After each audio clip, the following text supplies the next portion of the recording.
ప్రభుత్వ పథకాలు పొందేందుకు రాష్ట్రంలోని ప్రతి రైతుకు ఒక ప్రత్యేక రైతు గుర్తింపు సంఖ్యను ఇవ్వడం జరుగుతుందని, తప్పనిసరిగా ఫార్మర్ రిజిస్టర్లో తమ పేరును నమోదు చేయించుకోవాలని జగ్గంపేట మండలం వ్యవసాయ అధికారి రెడ్ల శ్రీరామ్ సూచించారు. జగ్గంపేట 2వ రైతు సేవా కేంద్రంలో ఆయన మీడియా సమావేశంలో వివరాలు వెల్లడించారు.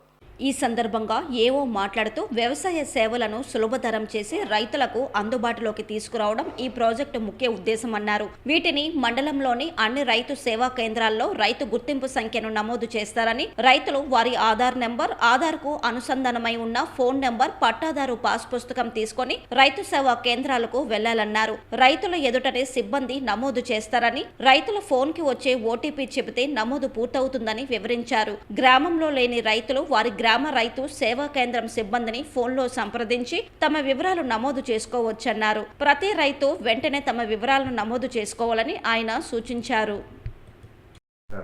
నా పేరు రెడ్ల శ్రీరామ్, మండల వ్యవసాయ అధికారి జగ్గంపేట.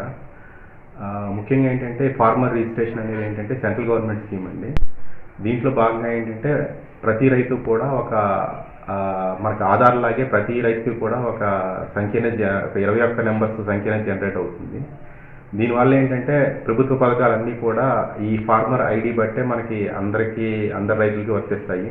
అంటే ప్రభుత్వ పథకాలు అంటే మనకి ఈ అన్నదాత సుఖీభావ కానీ, అలాగే ఇన్పుట్ సబ్సిడీ కానీ, అలాగే పిఎం కిసాన్ కానీ, ఇంకా 0 వడ్డీ పంట రుణాలు, ఇంకా ఇంప్లిమెంట్స్ ఏదైనా సరే ఈ 21 నెంబర్స్ ఫార్మర్ రిజిస్ట్రేషన్ బట్టే ఉంటుందండి.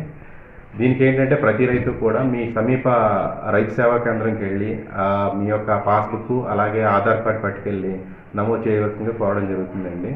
ఇన్ కేస్ ఎవరన్నా రైతులు బయట ఉంటే వాళ్ళు మా విఏఎల్ ఫోన్ ద్వారా కాంటాక్ట్ చేస్తే వాళ్ళు ఓటీపీలు చెప్తే డైరెక్ట్గా వాళ్ళు కూడా నమోదు చేయడం జరుగుతుందండి. ఈ యొక్క అవకాశాన్ని ప్రతి రైతు సోదరులు కూడా వినియోగించుకోవాలని కోరుచున్నామండి.